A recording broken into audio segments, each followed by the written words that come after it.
గత సంవత్సరము 2022వ సంవత్సరము మార్చిలో గౌరవనీయులు ఎంపీ గారు మన కరీంనగర్ ముద్దుబిడ్డ శ్రీ బండి సంజయ్ గారి ఆధ్వర్యంలో పేద పిల్లలకి కోచింగ్ ఇవ్వడం జరిగింది. ఆ కోచింగ్లో దాదాపుగా 500 మందికి ఉచిత వసతి భోజనము కల్పిస్తూ తెలుగు రాష్ట్రాల నుంచి నైపుణ్యులైన అధ్యాపకులను తెప్పించి వారికి ఉదయం 9 గంటల నుంచి సాయంత్రం 5 గంటల వరకు దాదాపుగా 90 రోజులు కోచింగ్ ఇవ్వడం జరిగింది. మన కరీంనగర్ దాంతో పాటుగా సిరిసిల్లలో కూడా ప్రత్యక్షంగా 500 మందికి భోజన వసతి కల్పిస్తూ తర్వాత వారికి మెటీరియల్ కూడా ఇవ్వడం జరిగింది. పరోక్షంగా దాదాపుగా 1000 మందికి ఉచిత పుస్తకాలు కూడా పంపిణీ చేయడం జరిగింది. ఆ ఫలితము, ఆ కష్టము ఫలితంగా ఈరోజు దాదాపుగా 50 మందికి ప్రభుత్వ ఉద్యోగాలు రావడం జరిగింది. దానికి మేము ఎంతో గర్వపడుతున్నాము. కానీ కొన్ని కారణాల వల్ల ఆ జాబ్ వచ్చిన ప్రతి వాళ్ళని ఇక్కడికి తీసుకురాలేకపోయాము. సో ఈరోజు కొంతమంది జాబ్ వచ్చిన మా విద్యార్థులు ఇక్కడికి రావడం జరిగింది. నిజంగా మా విద్యార్థుల తరపున, మా తరపున అన్నగారికి ధన్యవాదాలు తెలుపుకుంటున్నాము. ఇలాంటి కార్యక్రమాలు ముందు ముందు చేసి పేద విద్యార్థులను ప్రోత్సహించాలని మా తరపున మేము కోరుకుంటున్నాము. ధన్యవాదాలు.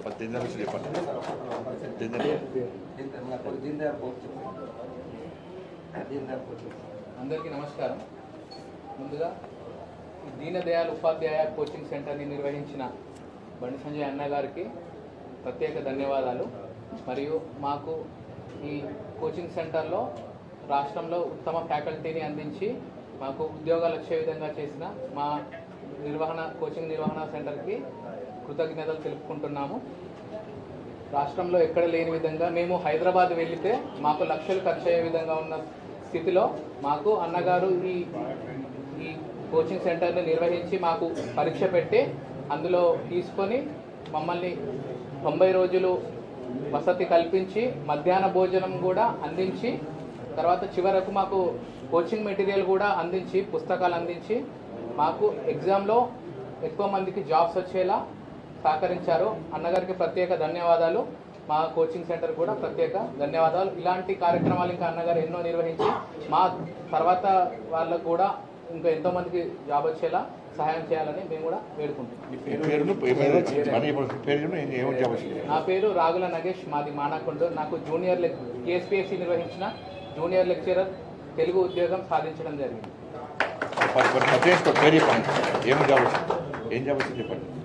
నా పేరు అమర్నాథ్ యాదవ్. నాకు స్కూల్ అసిస్టెంట్ మ్యాథమెటిక్స్ BSc 2020. నా పేరు అమర్నాథ్ యాదవ్ అండి. నాకు అన్నగారు ఇచ్చిన కోచింగ్ సెంటర్లో కోచింగ్ తీసుకున్నాను. నాకు స్కూల్ అసిస్టెంట్ మ్యాథమెటిక్స్ వచ్చింది 2024లో. నా పేరు గంతుల రాజశేఖర్, గంగాధర మండల్, మంగపేట విలేజ్. నా సిఆర్పిఎఫ్ జాబ్ వచ్చింది. నా పేరు వెంకటేష్, సిఆర్పిఎఫ్ జాబ్. నా పేరు గరిపల్లి కార్తిక్, నా గ్రూప్ 4 వార్డ్ ఆఫీసర్ వచ్చింది. సార్ గురించి ఒక 2 నిమిషాలు మాట్లాడారు సార్, ఏమనుకోకండి. మా విజయానికి కారణమైన ఫస్ట్ బండి సంజయ్ సార్ గారికి మాకు హృదయపూర్వక ధన్యవాదాలు. ప్రభుత్వ ఉద్యోగం సాధించాలనేది ఒక మధ్యతరగతి పేదవాడి కళ, కానీ డబ్బు లేక చాలామంది వెనుక పడిపోతున్నారు. అలాంటి వాళ్ళను ప్రభుత్వ ఉద్యోగాల వైపు నడిపించడానికి బండి సంజయ్ గారు మాకు పండిత్ దయాళ్ దీన్ ఉచిత కోచింగ్ ద్వారా సిరిసిల్ల కరీంనగర్లో నిర్వహించడం జరిగింది. ఇక్కడ ఏం జరిగిందంటే సార్ ఎక్కడ కూడా కాంప్రమైజ్ కాలేదు.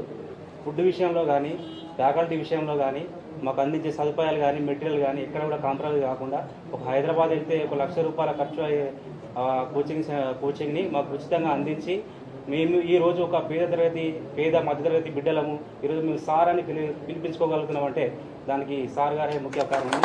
మేము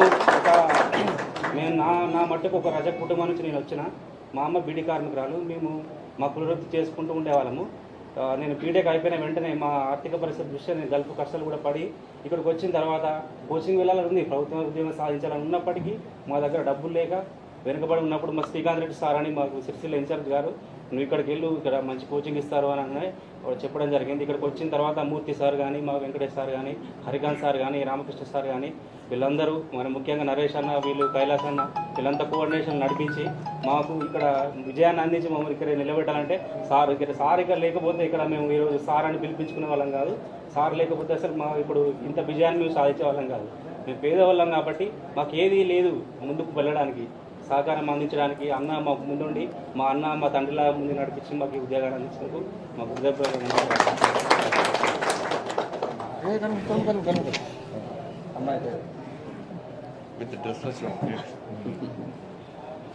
అందరికీ నమస్కారం.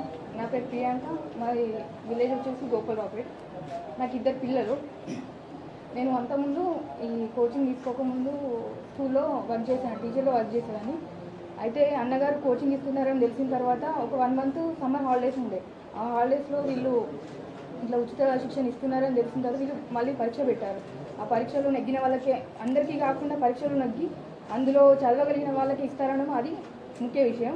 అందులో ఆ పరీక్ష రాసి నెగ్గి మళ్ళీ వీళ్ళ దగ్గర ఒక నెల రోజులు కోచింగ్ తీసుకున్నాము. నెల రోజులు కోచింగ్ తీసుకున్న తర్వాత మళ్ళీ స్కూల్లో జాయిన్ అవ్వచ్చులే అనుకుంటే ఇంతలోనే ఈ గ్రూప్ 4 ఇవన్నీ నోటిఫికేషన్స్ పడేసరికి బయట మేము వెళ్తే లక్షలు ఖర్చు అయ్యేది. ఆ ఖర్చు భరించేంత స్థితిలో మేము లేము కాబట్టి అన్నగారి కోచింగ్లో సరే తీసుకుందాం, ఇందులో వస్తే ముందుకు వెళ్ళొచ్చు అనేసి ఒక నెల రోజులు కష్టపడ్డాం.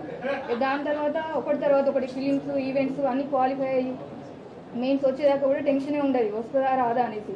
కానీ ఇప్పుడు పేద విద్యార్థులకు అన్నగారు చేసిన సహాయం వల్ల మేము ఇక్కడ దాకా రాగలిగినాం. అమ్మాయిలు డిపార్ట్మెంట్ అంటేనే భయపడే రోజులు ఇవి. కానీ ఇప్పుడు మేము ఈ ఫ్రీ కోచింగ్ ఓన్లీ డబ్బులు పెడితేనే వాళ్ళు మాత్రమే చెప్తారనేసి కాదు, మనం చదివేంత శక్తి ఉన్నప్పుడు ఏ కోచింగ్ తీసుకున్నా కూడా మనకు వస్తుంది. ఇంటి దగ్గర ఉన్నా వస్తుంది, కోచింగ్ తీసుకున్నా వస్తుంది.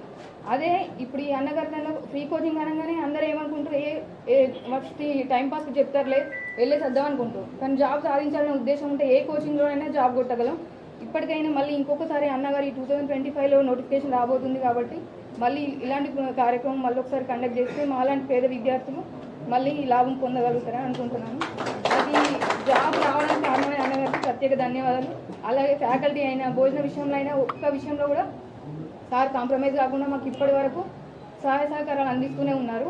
ఇదే ఆదర్శంగా తీసుకుని నేను SI 5 మార్క్స్ కూడా పోయింది. ఇంకోసారి వచ్చే నోటిఫికేషన్లో SI కొట్టి మళ్ళీ అన్నగారి దగ్గర కలుస్తానని అనుకుంటున్నాను.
ఇక్కడికి వస్తే వెళ్తారు మీరు నటుగానే కదా.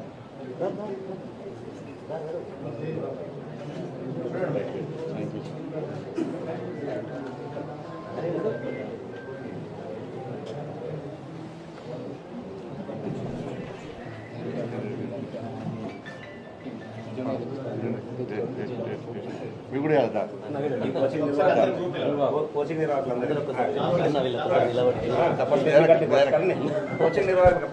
హరిదా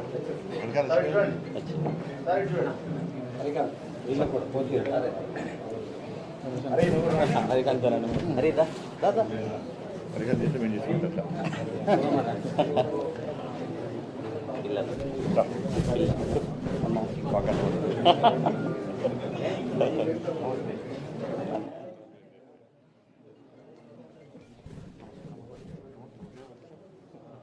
గోటు పోను వచ్చి కదా హరి బాగా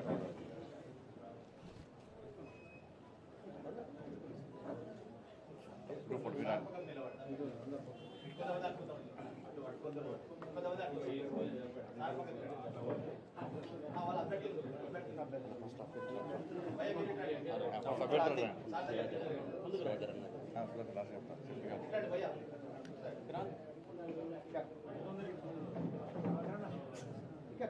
ఇంకో షర్వా చెప్తా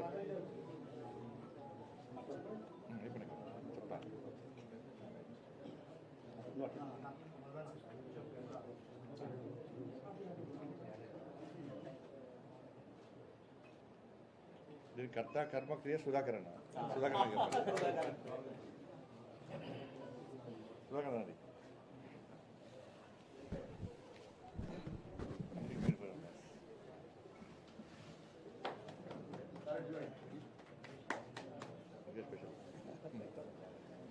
లోడ్ కూర్చోండి పాలిటిక్స్ మాట్లాడాలి మీకు ఇబ్బంది లోడ్ కూర్చోండి లోడ్ కూర్చోండి మల్లికార్జున మధురా కూర్చోండి మల్లికార్జున కూర్చోండి కూర్చో కూర్చో మల్లికార్జున మధు మధు మధు మల్లికార్జున కూర్చోండి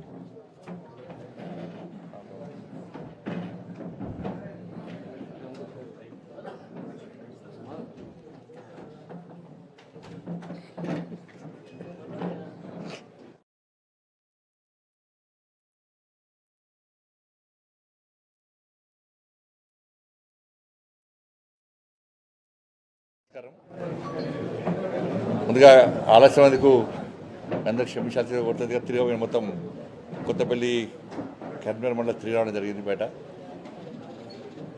ఈరోజు గత సంవత్సరం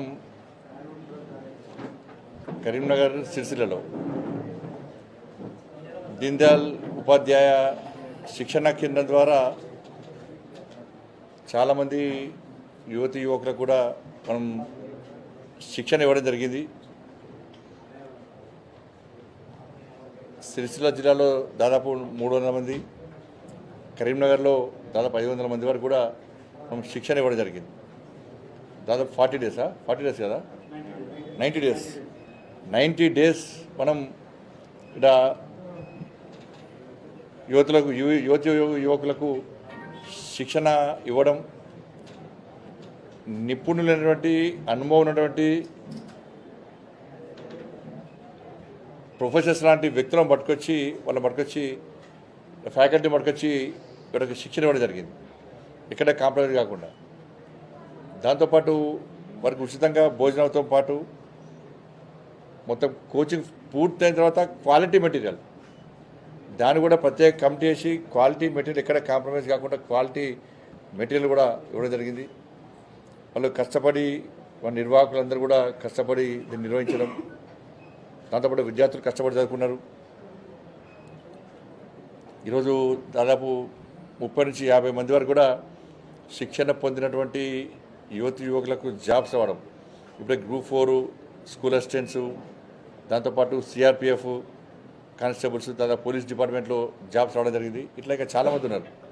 ఇంకా రాబోయే ఎగ్జామ్స్ ఉన్నాయి కాబట్టి దానిలో కూడా తప్పకుండా చాలామంది యువకులు క్వాలిఫై అయ్యి తప్పకుండా ఉద్యోగాలు సాధిస్తారని చెప్పి ఒక నమ్మకం, విశ్వాసం ఉంది.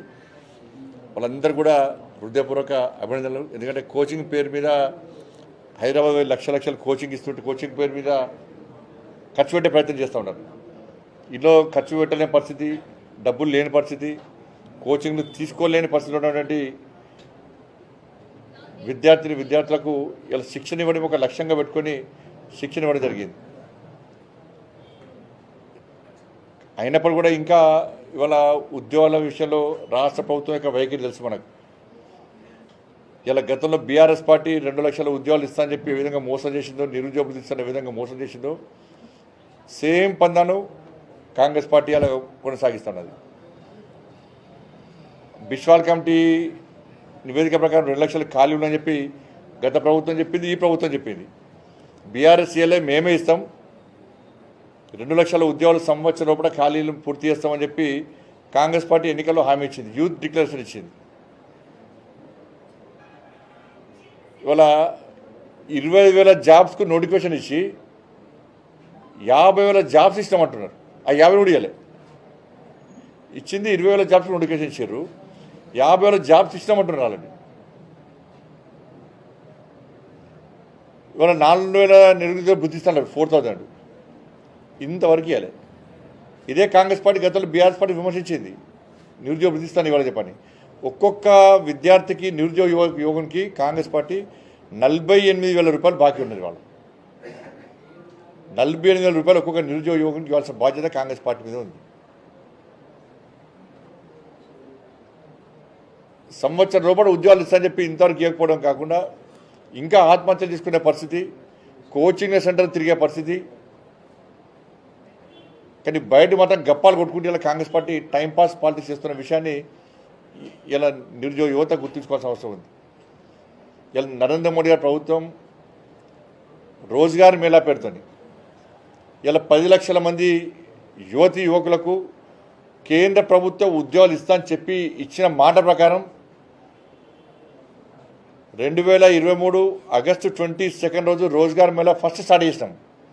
ఇప్పటికే నేనే స్వయంగా 2-3 రోజ్గార్ మేళాకి అటెండ్ అయినా. నేనే నిబద్ధతతోని నిజాయితీతోని ఎక్కడ ఎలాంటి అక్రమాలకు పాల్పడకుండా, ఎలాంటి పైరవీలు లేకుండా, దళారీ వ్యవస్థ లేకుండా సరైన పద్ధతిలో నోటిఫికేషన్ తీసుకుంటూ సరైన పద్ధతిలో పేపర్ లీక్ కాకుండా పరీక్షలు నిర్వహిస్తూ ఇప్పటివరకు 14 రోజ్గార్ మేళాలు నిర్వహించినాం. 14 రోజ్గార్ మేళాలో 9,25,000 మందికి జాబ్స్ ఇచ్చింది కేంద్ర ప్రభుత్వం, మోడీ గారి ప్రభుత్వం. 9,25,000 మందికి కేంద్ర ప్రభుత్వ ఉద్యోగాలు ఇవాళ 2 సంవత్సరాల లోపల ఇచ్చిన విషయాన్ని గుర్తుంచుకోవాల్సిన అవసరం ఉంది. దీనికి కాంగ్రెస్ పార్టీ సమాధానం చెప్పాలి. కాబట్టి కాంగ్రెస్ పార్టీ ప్రభుత్వం వెంటనే దీని మీద శ్వేతపత్రం విడుదల చేయాలి. యూత్ డిక్లరేషన్ మీద రాహుల్ గాంధీ గారు వచ్చి సెంట్రల్ లైబ్రరీకి పోయి సంవత్సరం లోపల 2 లక్షల ఉద్యోగాలు భర్తీ చేస్తాం, నిరుద్యోగ వృత్తి ఇస్తామని చెప్పి ఎవరైతే చెప్పారో వాళ్ళు నిరుద్యోగ వృత్తి ఒక్కొక్క విద్యార్థికి 48,000 రూపాయలు బాకీ ఉంది వాడిపై. ఇప్పటికి ఇవ్వకపోవడానికి కారణాలు లేదు. కాబట్టి ఈ విషయంలో తప్పకుండా మేము కాంగ్రెస్ పార్టీ మీద ఆందోళన ప్రారంభిస్తాం. ఎందుకంటే ఇలా చదువుకుందాం కనీసం ఇప్పుడు మన కొత్త ఇబ్బందులు స్టార్ట్ అయినాయి. ఫీజు రియంబర్స్మెంట్ 7,000 కోట్ల రూపాయలు బకాయిలు ఉన్నాయి. అవి కూడా ఇన్స్టాల్మెంట్లకే ఇస్తా అంటున్నారు రాష్ట్ర ముఖ్యమంత్రి. వాళ్ళు ఏమో లోన్లు ఇవ్వాలి వాళ్ళకు. వాళ్ళు ప్రభుత్వాలను నమ్మి వాళ్ళ పాఠశాలను విద్యార్థులకు సహాయం చేసే ప్రయత్నం ఇలా యాజమాన్యాలు చేసినాయి. ఇవాళ కనీసం జీతాలు ఇవ్వలేకుండా ఇల్లు కిరా కట్టడం కూడా కనీసం కరెంటు బిల్లు కూడా కట్టలేని పరిస్థితిలో ఇలా పాఠశాల స్కూల్ కాలేజ్ యాజమాన్యాలు విద్యాసంస్థల యాజమాన్యాలు అంటే దానికి ప్రధాన కారణం గతంలో ఉన్న బీఆర్ఎస్ పార్టీ, ఇప్పుడున్న కాంగ్రెస్ పార్టీ. ఇదే కాంగ్రెస్ పార్టీ ఎన్నికల ముందు హామీ ఇచ్చేది, ఫీజు రియంబర్స్మెంట్ విషయంలో బీఆర్ఎస్ పార్టీ విమర్శించేది. అలా అధికారంలోకి వచ్చినా మాత్రం ఇలా ఇన్స్టాల్మెంట్లకు ఇస్తామని చెప్పి అలా తప్పించుకునే ప్రయత్నం కాంగ్రెస్ పార్టీ చేస్తున్నది. వాళ్ళ యాజమాన్యాలు నష్టపోయి ఇలా విద్యార్థులను ఫీజు అడిగితే ఇలా విద్యార్థులు కట్టలేని పరిస్థితి. వాళ్ళ సర్టిఫికేట్స్ అన్నీ కూడా యాజమాన్యాల దగ్గర ఉన్నాయి, కట్టలేని పరిస్థితి. ఉన్న చదువు కూడా పైకి పోయలేని పరిస్థితి. ఉద్యోగాలు వస్తే కూడా సర్టిఫికేట్ తీయాలా, సబ్మిట్ చేయలేని పరిస్థితి వాళ్ళ. కానీ ప్రభుత్వము యాజమాన్యాల మధ్యలో ఇలా విద్యార్థులు నలిగిపోతున్నారు. రాజకీయ పార్టీల మధ్యలో ఇలా యాజమాన్యాలు నలిగిపోతున్నాయి. వాళ్ళ మరి రాష్ట్ర ప్రభుత్వం డిమాండ్ చేస్తున్నాం, సంక్రాంతి లోపల మీరు ఫీజు రియంబర్స్మెంట్ బకాయిలు చెల్లించకుంటే 7,000 కోట్ల రూపాయలు చెల్లించకుంటే ఇలా యాజమాన్యాలతోని విద్యార్థులతో కలిసి భారతీయ జనతా పార్టీ పెద్ద ఎత్తున ఉద్యమం చేపట్టడానికి సిద్ధంగా ఉంది. మొన్ననే కిషన్ రెడ్డి గారి నేతృత్వంలో సమావేశం నిర్వహించినాం. ఆ సమావేశంలో ఫీజు రియంబర్స్మెంట్ విషయంలో కానీ అనేక అంశాల చర్చ జరిగింది.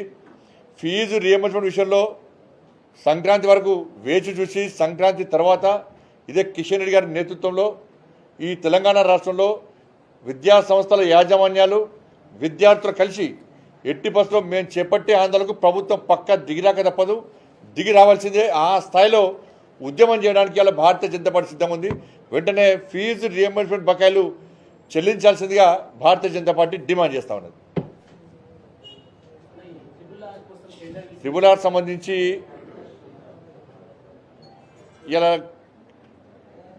ప్రియతమ నేత నరేంద్ర మోడీ గారికి తెలంగాణ రాష్ట్ర ప్రజల తరఫున హృదయపూర్వక అభినందన తెలియజేస్తున్నాం. ఇవాళ ట్రిబుల్ ఆర్ విషయంలో 18,000 కోట్ల ప్రాజెక్టులకు పూర్తి కేంద్ర ప్రభుత్వ నిధులు, దానికి 7,000 కోట్ల రూపాయల నిధులతో ఇవాళ టెండర్ ప్రాసెస్ స్టార్ట్ అయింది. ఒక మంచి వ్యవస్థ ఇవాళ మనం ఏర్పాటు చేసుకోబోతున్నాం. ఇది పూర్తిగా కేంద్ర ప్రభుత్వం యొక్క సహకారంతో నిర్వహిస్తున్నటువంటి ట్రిబుల్ ఆర్. ఇది మళ్ళా దాగుడు ముద్దలు ఏదో దీన్ని వేరే రకంగా చేసే ప్రయత్నం చేసి పూర్తిగా కేంద్ర ప్రభుత్వం నరేంద్ర మోడీ గారి ప్రభుత్వం ఇస్తున్నటువంటి తెలంగాణ రాష్ట్ర ప్రజలకు ఇస్తున్నటువంటి కానుక, సంక్రాంతి కానుక. కానీ దీనికి సంబంధించి భారతీయ జనతా పార్టీ సంబంధించినటువంటి ఎంపీలు కానీ ఎమ్మెల్యేస్ కానీ ఇతర నాయకులందరూ కూడా కేంద్ర ప్రభుత్వానికి విన్నవించడం, సరే అనేక పార్టీలు విన్నవించవచ్చు, కానీ ఈ మధ్య ఒత్తిడి తీసుకురావడం, దానికి స్పందించిన కేంద్ర ప్రభుత్వం వెంటనే ఈ ప్రాసెస్ చేయడం చాలా సంతోషంగా. ఇదే కాంగ్రెస్ పార్టీ అంటేనే మోసం, అబద్ధాలు. నిన్న కాక మొన్న మరణించిన మన్మోహన్ సింగ్ గారిని అడుగడుగున అవమానపరిచింది కాంగ్రెస్ పార్టీ, అడుగడుగున అవమానపరిచింది. తెలంగాణ రాష్ట్రం ఏర్పాటు సందర్భంలో పార్లమెంట్లో ప్రవేశపెట్టిన బిల్లు సందర్భంలో దేశ ప్రధానిగా ఉన్నటువంటి వ్యక్తి మన్మోహన్ సింగ్ గారు ఇలా సూపర్ పిఎం అంటారు కదా, ఎవరు? సోనియా గాంధీ గారి పేరు చెప్తారు తప్ప మన్మోహన్ సింగ్ గారి పేరు ఇద్దరు కాంగ్రెస్ పార్టీ చెప్తలేదు. బీఆర్ఎస్ పార్టీలు కూడా అప్పుడు సోనియా గాంధీ గారి పేరు చెప్పి తప్ప మన్మోహన్ సింగ్ గారి పేరు చెప్తలేరు. ప్రధానమంత్రిగా ఉన్న వ్యక్తి ప్రాధాన్యత, ప్రముఖమైన వ్యక్తి ఉంటారా, ఆయన ప్రాధాన్యత ఇస్తారా? లేదు ఎలాంటి ప్రాధాన్యత లేని సోనియా గాంధీ గారికి ప్రాముఖ్యత ఇస్తారా, ప్రాధాన్యత ఇస్తారా? అర్థం చేసుకోవాలి మనం. అంటే పార్లమెంట్లో ప్రధానమంత్రిగా ఉన్న వ్యక్తి మన్మోహన్ సింగ్ గారు, తెలంగాణ రాష్ట్ర ఏర్పాటుకు బిల్లుకు సహకరించింది, సపోర్ట్ చేసింది మన్మోహన్ సింగ్ గారు. కానీ ఎక్కడ మన్మోహన్ సింగ్ గారి పేర్లు కూడా ఒక రబ్బర్ స్టాంప్గా తయారు చేసి సూపర్ ప్రైమ్ మినిస్టర్గా ఇలా సోనియా గాంధీ చెల్లమనే ప్రయత్నం చేసింది. ఎక్కడ కాంగ్రెస్ పార్టీ కనీసం ప్రయత్నం చేయలే. అట్లా ప్రజాప్రతినిధి విషయాలు సుప్రీంకోర్టు తీర్పిస్తే దాన్ని సరి చేస్తూ మన్మోహన్ సింగ్ గారు 3 నెలల కాల వ్యవధి ఇచ్చాడు. దానికి ఆర్డినెన్స్ తీసుకొచ్చారు. సుప్రీంకోర్టు తీర్పిచ్చిన వెంటనే డిస్క్వాలిఫికేషన్ విషయంలో, అనర్హత విషయంలో సుప్రీంకోర్టు వెంటనే చేయాలని చెప్పిన తర్వాత మన్మోహన్ సింగ్ గారు ఏం చేశారంటే దీనికి ఒక 3 months సమయం ఇద్దామని చెప్పి మన్మోహన్ సింగ్ గారు కొత్త ఆర్డినెన్స్ పట్టుకొచ్చారు. దాన్ని ఇదే రాహుల్ గాంధీ గారు మొత్తం చింపేసిండు. అందరూ చింపేసి అవమానపరిచిండు మన్మోహన్ సింగ్ గారిని. లాస్ట్కి ఏమైంది, ఆయన చింపేసిన పేపర్లే వయనాడు విషయంలో ఆయన మెడక చుట్టుకునేది. అలా సుప్రీంకోర్టు తీర్పిస్తే మళ్ళీ కోర్టుకు పోండి. ఇలా కేవలం మన్మోహన్ సింగ్నే కాదు, పివి నరసింహారావు గారిని అంత్యక్రియలు చేయకుండా ఎట్లా అవమానపరిచారు, విపి సింగ్ గారు, మాజీ ప్రధాని విపి సింగ్ గారిని ఇలా ఢిల్లీలో అంత్యక్రియలు జరగకుండా ఏ విధంగా అవమానపరిచారు. ఇవన్నీ కూడా అవమానపరచడమే కాంగ్రెస్ పార్టీ యొక్క ఆనవాయితీ. ఇవాళ మన్మోహన్ సింగ్ గారికి కేంద్ర ప్రభుత్వం సరైన గౌరవం ఇచ్చింది. ఒక దేశ మాజీ ప్రధానిగా ఆయన సేవలను గుర్తించే ఇలా కేంద్ర ప్రభుత్వం సహకరిస్తున్నది. కాంగ్రెస్ పార్టీ మాత్రం మన్మోహన్ సింగ్ లాంటి వ్యక్తులను అనేక సందర్భాల్లో అవమానించిన విషయం వాస్తవం. ధన్యవాదాలు.